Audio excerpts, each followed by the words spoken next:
Renungan Pagi, Christ Triumphant atau Kristus yang Menang oleh Ellen G. White, 3 Desember 2025.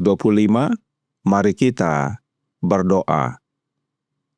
Bapa kami yang di sorga, Allah pencipta langit dan bumi, laut dan segala isinya, Allah yang maha besar, maha kuasa, sumber segalanya, yang kami sembah selalu melalui anak-Mu yang tunggal, Yesus Kristus. Terpujilah Yesus, anak Allah yang maha tinggi, yang adalah roti hidup dan air hidup bagi kami. Pada pagi hari ini kami bersyukur boleh bangun dan berbakti, dan sebagaimana membaca dan mendengarkan nasihat firman-Mu, kiranya ini menjadi amaran bagi kami semua, sebab tidak akan ada penundaan lagi. Yesus datang segera. Beserta kami sepanjang perbaktian ini, kehendak-Mu yang jadi. Ampun kami akan dosa dan salah, karena kami berdoa hanya dalam nama anak Allah yang tunggal, Yesus Kristus, yang adalah Tuhan dan Juru Selamat kami. Amin. Renungan hari ini akan dibacakan oleh Saudara Steve Mandang. Kepada Saudara Steve, kami persilahkan. Selamat pagi, bacaan renungan pagi hari ini, tanggal 3 Desember, tidak akan ada penundaan lagi. Dan malaikat yang kulihat berdiri di atas laut dan di atas bumi, mengangkat tangan kanannya ke langit, dan ia bersumpah demi Dia yang hidup sampai selama-lamanya. Tidak akan ada penundaan lagi. Wahyu 10 ayat 5 dan 6. Malaikat perkasa yang mengajar Yohanes tidak kurang dari Yesus Kristus. Menjejakkan kaki kanannya di atas laut dan kaki kirinya di atas tanah kering. Menunjukkan peran yang ia mainkan dalam adegan penutup pertentangan besar dengan setan. Posisi ini menunjukkan kuasa dan otoritasnya yang tertinggi atas seluruh bumi. Pertentangan ini semakin kuat dan semakin menentukan dari zaman ke zaman, dan akan terus demikian hingga adegan penutup ketika pekerjaan kuasa kegelapan yang hebat mencapai puncaknya. Setelah ketujuh guru ini memperdengarkan suaranya, perintah datang kepada Yohanes, seperti kepada Daniel, sehubungan dengan kitab kecil itu. Meteraikanlah apa yang dikatakan oleh ketujuh guru itu. Yohanes melihat kitab kecil itu terbuka, maka nubuat-nubuat Daniel memiliki tempat yang tepat dalam pekabaran malaikat pertama, kedua, dan ketiga yang akan disampaikan kepada dunia. Pembukaan materai kitab kecil itu merupakan pekabaran yang berkaitan dengan waktu. Kitab Daniel dan kitab Wahyu adalah satu. Yang satu adalah nubuatan, yang lainnya adalah pengungkapan. Yang satu adalah kitab yang tertutup, yang lainnya adalah kitab yang terbuka. Terang khusus yang diberikan kepada Yohanes, yang diungkapkan dalam 7 guru, merupakan gambaran peristiwa-peristiwa yang akan terjadi di bawah pekabaran malaikat pertama dan kedua. Pekabaran malaikat pertama dan kedua harus diwartakan, tetapi tidak ada terang lebih lanjut yang akan diungkapkan sebelum pekabaran-pekabaran ini melakukan pekerjaan spesifiknya. Masa ini, yang dinyatakan malaikat dengan sumpah yang sungguh-sungguh, bukanlah akhir dari sejarah dunia ini. Bukan pula masa percobaan, melainkan masa kenabian yang akan mendahului kedatangan Tuhan kita. Artinya, umat tidak akan menerima pesan lain pada waktu yang pasti. Setelah periode waktu ini, yang mencakup tahun 1842 hingga 1844, tidak ada lagi jejak pasti mengenai waktu nubuat. Perhitungan terpanjang mencapai musim gugur tahun 1844. Posisi malaikat dengan satu kaki di laut, yang lain di darat, menandakan luasnya jangkauan pewartaan pesan tersebut. Pesan itu akan melintasi perairan yang luas dan diwartakan di negara-negara lain, bahkan ke seluruh dunia. Pemahaman akan kebenaran, penerimaan yang penuh sukacita terhadap pesan tersebut, direpresentasikan dalam memakan kitab kecil itu. Kebenaran mengenai waktu kedatangan Tuhan kita merupakan pesan yang berharga bagi jiwa kita.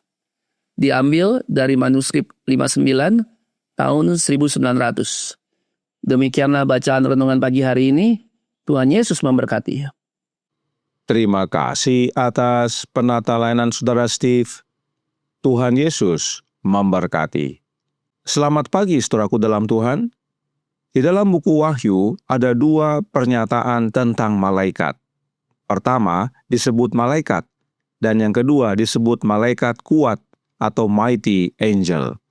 Jika hanya disebut malaikat, maka hal itu mengacu kepada Gabriel. Contoh dalam Wahyu 22 ayat 8 dan 9 yang berkata, "Dan aku, Yohanes, akulah yang telah mendengar dan melihat semuanya itu. Dan setelah aku mendengar dan melihatnya, aku tersungkur di depan kaki malaikat yang telah menunjukkan semuanya itu kepadaku untuk menyembahnya. Tetapi ia berkata kepadaku, 'Jangan berbuat demikian. Aku adalah hamba, sama seperti engkau dan saudara-saudaramu, para nabi dan semua mereka yang menuruti segala perkataan kitab ini. Sembahlah Allah.'" Malaikat dalam ayat ini adalah Gabriel.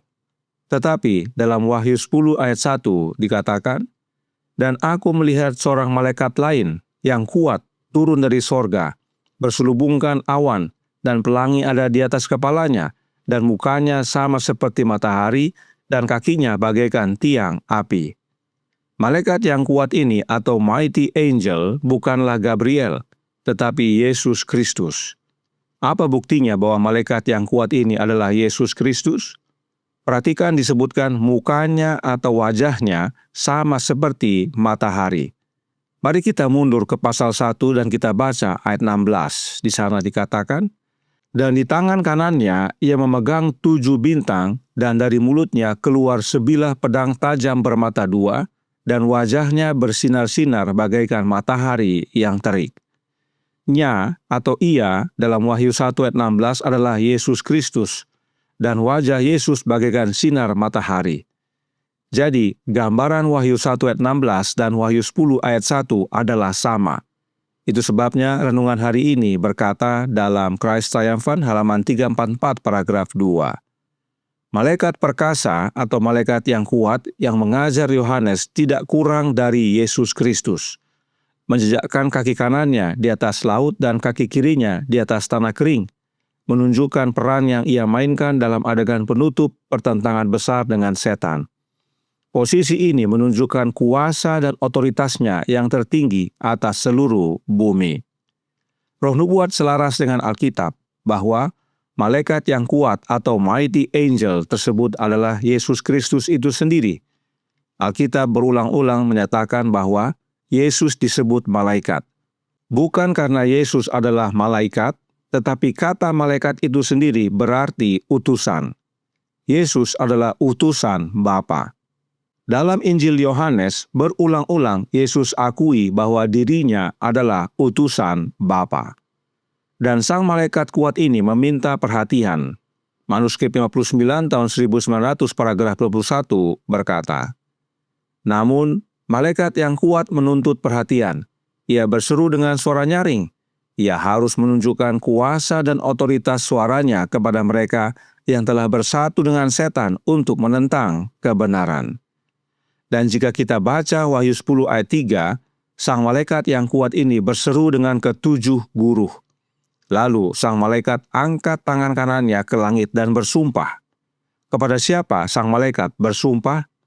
Wahyu 10 ayat 5 dan 6 berkata, "Dan malaikat yang kulihat berdiri di atas laut dan di atas bumi mengangkat tangan kanannya ke langit, dan ia bersumpah demi Dia yang hidup sampai selama-lamanya, yang telah menciptakan langit dan segala isinya, dan bumi dan segala isinya, dan laut dan segala isinya," katanya, "tidak akan ada penundaan lagi." Dalam ayat ini ada 2 oknum yang disebutkan, yaitu sang malaikat kuat dan Dia yang menciptakan langit dan segala isinya, dan bumi dan segala isinya, dan laut dan segala isinya. Sang malaikat kuat tersebut, kita sudah tahu bahwa Dia adalah Yesus Kristus. Lalu, siapakah Dia yang menciptakan langit dan bumi dan laut? Ingat pekabaran malaikat pertama bahwa Allah yang kita sembah adalah Allah Bapa, sebab Dialah yang telah menciptakan langit dan bumi dan laut dan segala isinya. Yesus bersumpah demi Allah Bapa. Yesus tidak bersumpah demi Trinitas. Oh tidak. Kenapa? sebab Bapa yang berikan segala kuasa dan segala sesuatu kepada anaknya. Matius 28 ayat 18 berkata, Yesus mendekati mereka dan berkata, Kepadaku telah diberikan segala kuasa di sorga dan di bumi. Yohanes 3:35, Bapa mengasihi anak dan telah menyerahkan segala sesuatu kepadanya. Inilah sebabnya Yesus dapat berkata, tidak akan ada penundaan lagi. Namun, meski tidak ada penundaan, tetapi hanya Bapa yang tahu kapan waktunya. Bagian kita adalah mengabarkan bahwa Yesus datang segera. Christ Triumphant, halaman 344, paragraf 6, menyatakan, posisi malaikat dengan satu kaki di laut, yang lain di darat, menandakan luasnya jangkauan pewartaan pesan tersebut. Pesan itu akan melintasi perairan yang luas dan diwartakan ke negara-negara lain, bahkan ke seluruh dunia.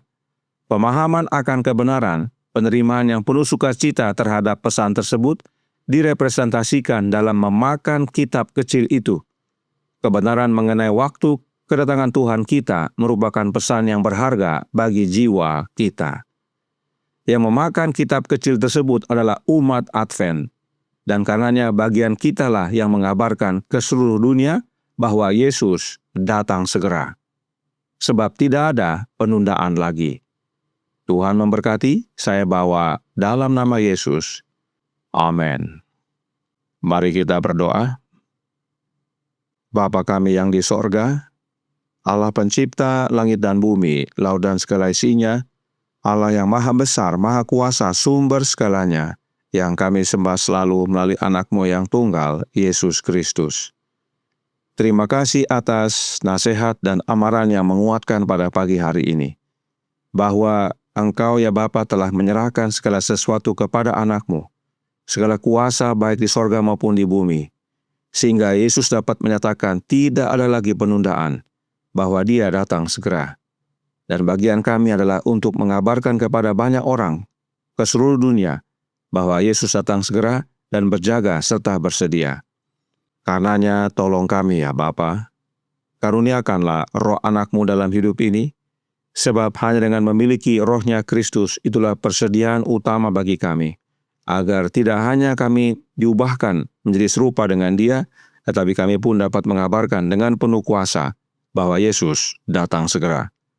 Beserta kami sepanjang hari ini kehendak-Mu yang jadi, ampun kami akan dosa dan salah, karena kami berdoa hanya dalam nama anak Allah yang tunggal, Yesus Kristus, yang adalah Tuhan dan Juru Selamat kami. Amin.